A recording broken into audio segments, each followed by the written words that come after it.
Minister ಸದ್ಯಕ್ಕೆ ಕೇಳಬೇಕು ಅಂದರೆ ರೈಡೇ ಸುದ್ದಿಯಲ್ಲಿರೋದು. ಯಾಕೆ ಕಾನ್ಸೆಪ್ಟ್ ತಲೆಗೆ ಬಂತು ಸರ್? ನೋಡಿ, ನಾನು ಕೂತ್ಕೊಂಡು ಆಲೋಚನೆ ಮಾಡಿದಾಗ ಸಾಂಕ್ರಾಮಿಕ ರೋಗ, ಅಸಾಂಕ್ರಾಮಿಕ ರೋಗಗಳಿದೆ ಎಲ್ಲ ಸಾಂಕ್ರಾಮಿಕ ರೋಗ ಪರಿವರ್ತನೆ ಆಗ್ತದೆ. ಕಿಡ್ನಿ ಇರಲಿ, ಲಿವರ್ ಇರಲಿ, ಕ್ಯಾನ್ಸರ್ ಇರಲಿ, ಹಾರ್ಟ್ ಎಲ್ಲ ಕೂಡ ಕೋವಿಡ್ ಥರ ಪ್ರತಿಯೊಂದು ಮನೆಯಲ್ಲಿ ಕೂಡ ಬಂದ ಒಂದು ಪರಿಸ್ಥಿತಿ ಆಗಿದೆ. ಇದ್ಯಾಗ ನಾವು ಆರೋಗ್ಯ ಸಚಿವನಾಗಿ ನಾವು ರೋಗ ಬಂದರೆ ಮದ್ದು ಕೊಡಲಿಕ್ಕೆ ನಾವು ಇದ್ದೇ ಹೊರತು ರೋಗವನ್ನು ಕಡಿಮೆ ಮಾಡಬೇಕು. ನಾವು ಚರ್ಚೆ ಮಾಡೋ ಎಲ್ಲ ರೋಗ ನಮಗೆ ದೇವರು ಕೊಡೋದಲ್ಲ.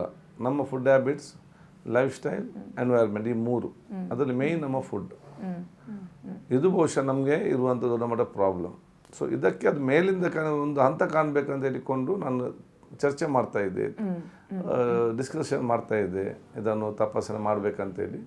ಸೊ ಅದನ್ನು ಮತ್ತೆ ನನಗೆ ಎನಿಸಿದ್ರು ನಾವು ಮೇಲಿಂದಲೇ ತಪಾಸಣೆ ಇವತ್ತು ಮಾಡಬೇಕು. ದೊಡ್ಡ ದೊಡ್ಡ ಹೋಟೆಲ್ಗಳನ್ನೇ ಒಂದು ಸಜ್ಜೆ ಮೆಸೇಜ್ ನಮಗೆ ಕೆಳಗೆ ಕೊಡಬೇಕು, ಜನರಿಗೆ ಏನಂತ ವಿಚಾರ ಗೊತ್ತಾಗಬೇಕು. ಅದೇ ಮಲ್ಟಿನ್ಯಾಷನಲ್ ಕಂಪನಿ ಬರ್ಗರ್ಸ್ ಇದನ್ನು ಕೂಡ ನಾವು ಟಾರ್ಗೆಟ್ ಮಾಡಬೇಕು. ಯಾಕೆಂದರೆ ಇವರಿಗೆ ಬರುವ ಚಿಕನ್ ಎಲ್ಲಿಂದ, ಇದು ಎಷ್ಟು ತಿಂಗಳ ಚಿಕನ್, ಇವರು ಬರುವ ಬನ್ ಎಲ್ಲಿಂದ, ಇದು ಎಷ್ಟು ತಿಂಗಳ ಬನ್. ನಾವು ಒಂದು ಬನ್ ಮಾಡಿ 4 ದಿವಸ ಇಷ್ಟು ಗಟ್ಟಿ ಆಗ್ತದೆ, ತಿನ್ಲಿಕ್ಕೆ ಆಗುದಿಲ್ಲ ಅಂತ ಕರೆಕ್ಟ್ ಆಗಿದ್ರೆ. ಇದು ಅಲ್ಲಿ ಸಾಫ್ಟ್ ಆಗಿರ್ಬೇಕಾದ್ರೆ ಇದಕ್ಕೆ ಹಾಕುವಂಥವ್ರು ಔಷಧ ಏನು, ಕೆಮಿಕಲ್ ಏನು. ಸೊ ಅದನ್ನೆಲ್ಲ ತಿಂದರೆ ಆಟೋಮೆಟಿಕ್ ಆಗಿ ನಲ್ಲಿ ಏನಾಗ್ತದೆ, ಕೆಮಿಕಲ್ ಹೋಗಿ ಒಂದಲ್ಲೊಂದು ರೀತಿಯಿಂದ ಪ್ರಾಬ್ಲಮ್ ಆಗ್ತದೆ. ಅದಕ್ಕಾಗಿ ನಾವು ಆ ಯೋಜನೆ ಜನರಿಗೆ ತಿಳಿಸ್ಕೊಳ್ಬೇಕು. We appreciate the hotel people, ಅವ್ರ ಪ್ರಯತ್ನ ಬಿಸ್ನೆಸ್ ಅಂತ ಕರೆಕ್ಟ್, ಮತ್ತು ಜನರಿಗೆ ಮೋಸ ಮಾಡಬಾರ್ದಲ್ಲ. ಅದಕ್ಕೆ ಕೆಲಸ ನಾವು ನಮಗೇನು ಎಗೇನ್ಸ್ಟ್ ಅಲ್ಲ, ಅವ್ರು ಉತ್ತಮವಾದ ಕೆಲಸವನ್ನು ಸಪೋರ್ಟ್ ಮಾಡ್ತೇವೆ ಯಾವ ರೀತಿ ಬೇಕಾದರೂ ಕೂಡ. ಮತ್ತು ಜನರಿಗೆ ಮೋಸ ಮಾಡಬಾರ್ದು, ಆರೋಗ್ಯದಲ್ಲಿ ಅವ್ರು ಆಟ ಆಡಬಾರ್ದು. ಏನು ಅನ್ನಿಸ್ತದೆ ಸರ್ ಈಗ ಆಸ್ ಎ ಪಬ್ಲಿಕ್? ನಮ್ಗೆ ಹೇಳ್ಬಿಡ್ತೀನಿ, ಹಬ್ಬ ಹಿಂಗ ದುಡ್ಡು ಕೊಟ್ಟು ವಿಷ ತಿಂದ್ವಾ, ವಿಷ ಅಲ್ಲ ಕೊಳ್ತು ಬರುತ್ತೆ ತಿಂದ್ವಾ ಅಂತ ಅನಿಸಿದ್ದು. ಬಟ್ ರೇಡ್ ಆಗಿ ರಿಸಲ್ಟ್ ನೋಡಿದಾಗ ನಿಮ್ಗೇನು ಅನ್ನಿಸ್ತು? ನನಗೆ ಭಾಳ ಖುಷಿ ಆಯಿತು, ಮನಸ್ಸಿಗೊಂದು ಸಮಾಧಾನ ಆಯಿತು. ಯಾಕೆಂತೇಳಿ ಇಷ್ಟು ಶ್ರಮಪಟ್ಟು ಒಂದು ರೈಡ್ ಮಾಡಿದಾಗ ಜನರಿಗೆ ಏನಂತ ನಾವು ತೋರಿಸಿಕೊಟ್ಟಿದ್ದೇವೆ, ಇಲ್ಲ ಜನರಿಗೆ ಏನಂತ ಗೊತ್ತಿರಲಿಲ್ಲ ಇದರಲ್ಲಿ ಏನಂತ ಹೇಳಿ ಅವ್ರ ತಪ್ಪೇನಿಂದ ಅವರು ಕೂಡ ಅವ್ರಿಗೆ ತೋರಿಸಿಕೊಟ್ಟಿದ್ದೆ ಅಂದರೆ ಸಮಾಧಾನ ನನಗೆ ಆಯಿತು. ಅದು ಬಹುಶಃ ಈ ರೀತಿ ಕೂಡ ಒಂದು ಇಷ್ಟು ದೊಡ್ಡ ಕಂಪನಿ ಇದ್ದುಕೊಂಡು, ಇಷ್ಟು ದೊಡ್ಡ ಹೆಸರು ಇದ್ದುಕೊಂಡು ಆರೋಗ್ಯ ಶಾಸ್ತ್ರ ಈ ರೀತಿ ಕೂಡ ಕಡೆಗಣಿಸ್ತಾರಲ್ಲ, ಇವರಿಗಿಂತಲೂ ನಮ್ಮ ಸಣ್ಣ ರೋಡ್ ಸೈಡ್ ಎಷ್ಟೋ ವಾಸಿ ಅಂತ ಒಂದು ಭಾವನೆ ನಮಗೆ ಬರ್ತದೆ. ಅವ್ರು ಬರೀ ಎಣ್ಣೆಯಲ್ಲಿ ಮಾತ್ರ ಪ್ರಾಬ್ಲಮ್, ಮತ್ತೆ ನಮ್ಮ ಮುಂದೆ ಕುಕ್ ಮಾಡ್ತಾರೆ, ನಮ್ಮ ಮುಂದೆ ಕ್ಲೀನ್ ಮಾಡ್ತಾರೆ, ಎಲ್ಲ ನಮ್ಮ ಕಣ್ಣಿಗೆ ಮುಂದೆ ನಮಗೆ ಕಾಣ್ತದೆ. ನಾನು ಪರ್ಸನಲ್ ಕ್ವೆಶನ್ ಕೇಳ್ಬಿಡ್ತೀನಿ ಸರ್. ಹೋಟೆಲ್ನಲ್ಲಿ ಹಿಂಗಾಗತ್ತಂತೆ, ಅದರೊಳಗೆ ದೊಡ್ಡ ದೊಡ್ಡ ಹೋಟೆಲ್ನಲ್ಲಿ ಅಂದಾಗ ನೀವು ಹೊರಗಿನ ಊಟ ಎಷ್ಟು ಇಷ್ಟಪಡ್ತಾ ಇದ್ರಿ, ಇವಾಗ ಅವಾಯ್ಡ್ ಮಾಡಿದ್ರ? ಇಲ್ಲ, ನಾನು ಮುಂಚೆನೇ ಸ್ವಲ್ಪ ಕಡಿಮೆ, ಅದು ಕೂಡ ಕೆಲವೊಮ್ಮೆ ಹೋಗ್ತಾ ಇದ್ದೆ. ಯಾವುದು ಈಗ ಅದನ್ನು ಕೂಡ ಬಂದ್ ಮಾಡಿದ್ದೆ. ತುಂಬಾ ಇಷ್ಟ ಏನು ಸರ್ ನಿಮಗೆ ತಿನ್ಲಿಕ್ಕೆ? ನನಗೆ ದೊಡ್ಡ ಮಟ್ಟದ ಊಟದಲ್ಲಿ ಆಸಕ್ತಿ ಎಲ್ಲ ಕಡಿಮೆ ಇದರಲ್ಲಿ. ಏನು ಸಣ್ಣದೇ ನಮ್ಮದು ಮುಂಚೆ ನಾನು ಮಿನಿಸ್ಟರ್ ಆಗೋ ಮುಂಚೆ ಇದಕ್ಕೆಲ್ಲ ಕೂಡ ನಾವು ಯಾಕೆ ನಮ್ಮಲ್ಲಿ ಲೋಕಲ್ ಫುಡ್ ಇರ್ತದೆ, ಚರ್ಮುರಿ, ಆಮ್ಲೆಟ್, ಇಂಥದಕ್ಕೆ ನಾನು ಜಾಸ್ತಿ ಇಷ್ಟಪಡ್ತಿದ್ದೆ.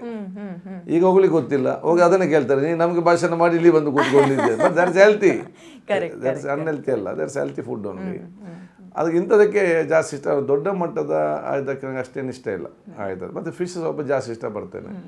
ಅದರಲ್ಲಿ ಕ್ರ್ಯಾಬ್ಸ್ ಕೊಡೋದು ಮತ್ತು ಜಾಸ್ತಿ ಕರಾವಳಿ ಭಾಗ.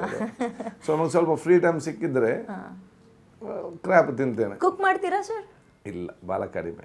ಓಕೆ, ಒಂದಲ್ಲ ಎರಡಲ್ಲ, 2-3 ತಿಂಗಳು ಅಲ್ಲ, 1 ವರ್ಷದ ಮೀನು ಸಿಕ್ಕಿದೆ.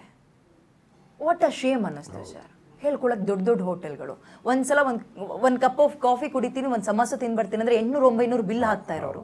1 ವರ್ಷದ ಮಾಂಸ ಮೀನು ಇಟ್ಟಿರ್ತಾರೆ ಅಂದಾಗ ಜನರಿಗೆ ನೀವು ಮಾಡಿದ್ದು ದ್ರೋಹ ಮಾತ್ರನಾ? ಆರೋಗ್ಯ ಜೊತೆ ಆಟ ಆಡಿದ್ರಿ ದುಡ್ಡು ಇಸ್ಕೊಂಡು? ಖಂಡಿತವಾಗಿಯೂ ಅದು ಯಾಕೆಂತ ಹೇಳಿದರೆ ಅವರು ಆ ನಿರ್ಲಕ್ಷ್ಯತನ ಅದನ್ನು ಯಾರು ಕ್ಷಮಿಸಲಿಕ್ಕೆ ಸಾಧ್ಯ ಇಲ್ಲ. ಆ ರೀತಿಯ ನಿರ್ಲಕ್ಷ್ಯತನ ಮಾಡಿದ್ದಾರೆ. ಅದಕ್ಕೆ ಜನ ಅಚ್ಚೊತ್ತುಕೊಳ್ಬೇಕು. ಎಲ್ಲವೂ ಕೂಡ ಎಲ್ಲ ಕಡೆ ಸರಿ ಇರುವುದಿಲ್ಲ. ಆರೋಗ್ಯ ಸಂಬಂಧ ಅವರು ಕಾಲೇಜನ್ನು ಮತ್ತು ಹೈಸ್ಕೂಲಿನ ಕೆಲಸ ಇವತ್ತು ಆಗಬೇಕಾಗ್ತದೆ. ಅದಕ್ಕಾಗಿ ಇದನ್ನು ಇನ್ನೂ ಕೂಡ ನಾವು ಭಾಳ ಡೀಪಾಗಿ ನಾವು ತಗೊಂಡು ಹೋಗ್ತೇವೆ. ಅದಕ್ಕಾಗಿ ನಾನು ಇವತ್ತು ನಮ್ಮ QR ಕೋಡನ್ನು ನಾವು ಇವತ್ತು ಬಿಡುಗಡೆ ಮಾಡಿದ್ದೇವೆ. ಅದೆಲ್ಲ ಹೋಟೆಲ್ನಲ್ಲಿ ಎಲ್ಲ ಫಾರ್ಮಸಿ ಕಂಪನಿ QR ಕೋಡ್ ಅಂಟಿಸ್ತೀರಿ, ಸ್ಕ್ಯಾನ್ ಮಾಡಿ ನನಗೆ ಏನಾದ್ರು ಫಾರ್ ಎಕ್ಸಾಂಪಲ್ ನೀವು ಒಂದು ಹೋಟೆಲ್ಗೆ ಹೋಗಿದ್ದೀರಿ, ಸ್ವಲ್ಪ QR ಕೋಡ್ ಅದೇ ನಿಮ್ಗೆ ಅಲ್ಲಿ ಫುಡ್ ಸರಿ ಇಲ್ಲ, ಈ ರೀತಿ ಇದೆ ಅಂತ ಫೋಟೋ ಮಾಡಿ ಕಳಿಸಿದರೆ ನಮ್ಮ ಕಂಪನಿ ಬರ್ತಾರೆ ಡಿಪಾರ್ಟ್ಮೆಂಟಿಗೆ, ನಾವು ಹೋಗಿ ಆ್ಯಕ್ಷನ್ ತಗೊಳ್ತೇವೆ, ರೈಡ್ ಮಾಡ್ತೇವೆ. ಅದಲ್ಲದೆ ನಾವು ನಮಗೆ ಪ್ರೂಫ್ ಸಿಗ್ತದೆ, ಈ ರೀತಿ ಇಷ್ಟು ಗಂಟೆ ಈ ಸಮಯಕ್ಕೆ ನೀವು ಕೊಟ್ಟಿದ್ದೀರಿ, ಇದು ಯಾಕೆ ಈ ರೀತಿ ಬಂತು. ಅದಲ್ಲದೆ ಅದು ಇದು ಮೆಡಿಸನ್ಲಿ ಕೂಡ ಹಾಗೆ, ಮೆಡಿಸನ್ ಕೂಡ ಎಕ್ಸ್ಪೈರಿ ಡೇಟ್ ಕೊಟ್ಟರೆ ಇನ್ನೊಂದು ಕೊಟ್ಟರೆ ಅಥವಾ ನೀವು ಹೋದ ಕ್ಲೀನ್ ಇಲ್ಲ ಅಲ್ಲಿ ಜರಲ್ಲಿ ಅದನ್ನು ಟೇಬಲಲ್ಲಿ ಇದ್ದರೆ ಇದೆಲ್ಲ ಕೂಡ ಇದೆ ಕ್ಲಿಕ್ ಕ್ಯಾನ್ ಸೆಂಡ್. ಹಣ ಕೊಟ್ಟು ಊಟದ ಜೊತೆಗೆ ಆರೋಗ್ಯ ಕೊಡ್ಲಿಲ್ಲ ಅಂದ್ರೆ ನಿಮ್ಮ QR ಕೋಡ್ಗೆ ನಾನು ಸ್ಕ್ಯಾನ್ ಮಾಡ್ಬೋದು, ಮಾಡಿ ಕಳಿಸ್ಬೋದು. ಇನ್ನು ಮುಂದಕ್ಕೆ ನಾವು ಟೋಲ್ ಫ್ರೀ ನಂಬರ್ ತಗೊಳ್ತೇವೆ. ಯಾವಾಗಿಂದ ಪ್ಲಾನ್ ಸರಿ QR ಕೋಡ್ದೆಲ್ಲ? QR ಕೋಡ್ ಸ್ಟಾರ್ಟ್ ಆಯಿತು ಇವತ್ತು. ಅದೆಲ್ಲ ಟೋಲ್ ಫ್ರೀ ಅದನ್ನು ಪ್ಲಾನ್ ಮಾಡ್ತಾ ಇದ್ದೇವೆ. ಯಾಕೆ ನಮಗೆ ಆಫೀಸ್ ಸೆಟಪ್ ಮಾಡಬೇಕು, ಅದಕ್ಕೆ ನಂಬರ್ ಸಿಗಬೇಕು, ಮತ್ತು ಸ್ಟಾರ್ಟ್ ಮಾಡಿದ ನಂತರ ಕಂಟಿನ್ಯೂಸ್ ಅದರಲ್ಲಿ ಜನ ಇರಬೇಕು. ಆದ ಕಾರಣ ಈಗ ನಾವು ಅದನ್ನು ಒಂದು ಸಿಸ್ಟಮ್ ಪ್ಲಾನ್ ಮಾಡ್ತಾ ಇದ್ದೇವೆ. ನಾವು ತಿನ್ನೋದು ಬಿಡಿ ಸರ್, ಶಾಸಕರು ತಿನ್ನೋದ್ರೆಲ್ಲ ಇಲಿ ಸಿಕ್ತಲ್ಲ, ಜಿರಳೆ ಸಿಕ್ತು, ಪಲ್ಲಿ ಸಿಕ್ತು ಅಥವಾ ಹಲ್ಲಿ ಸಿಕ್ತು ಅಂತಾರೆ. What a Shem. ಅದು ಹೆಂಗೆ ಶಾಸಕರು ತಿನ್ನೋ ಊಟ? ಅಲ್ಲಿ ವರ್ಸ್ಟ್ ಕಂಡೀಷನ್ ನೋಡುವಾಗ ಇದರಲ್ಲಿ ಅದು ಒಂದು ಸಡನ್ ನನಗೆ ಸ್ಟ್ರೈಕ್ ಆಯಿತು.